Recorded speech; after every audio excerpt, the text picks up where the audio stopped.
மரணமே இல்லாத ஒரு வாழ்க்கை வரமா அல்லது சாபமா?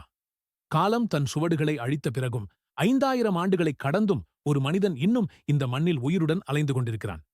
அவர் ஒரு கடவுள் அல்ல, ஆனால் கடவுளை விட சக்தி வாய்ந்தவர். அவர் ஒரு மனிதன் அல்ல, ஆனால் மரணம் அவரை தீண்டவே அஞ்சுகிறது. யார் அந்த மர்ம மனிதன்? அவரது நெற்றியில் ஒரு பிரகாசமான தெய்வீக மணியுடன் பிறந்தார். இந்த மணி அவருக்கு ஒரு பாதுகாப்பு கவசமாக விளங்கியது.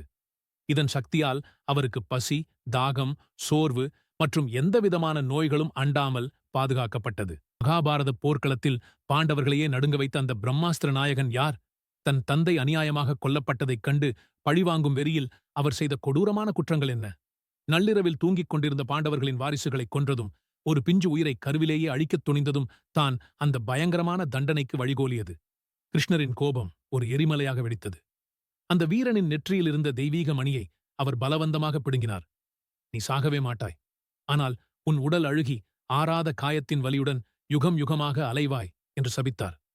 அன்று முதல் 5000 ஆண்டுகளுக்கும் மேலாக தன் பாவங்களுக்கு தண்டனை அனுபவிக்கும் இந்த மர்ம மனிதன் இன்றும் உயிருடன் இருப்பதாக நம்பப்படுகிறது.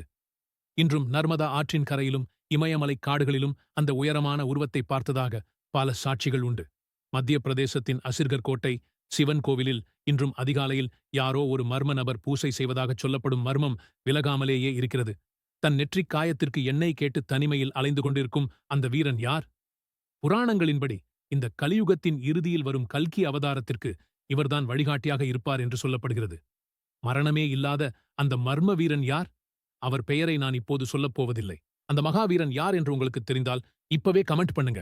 அந்த மர்மத்தின் விடையை நாம் அடுத்த வீடியோவில் விரிவாக பார்ப்போம்.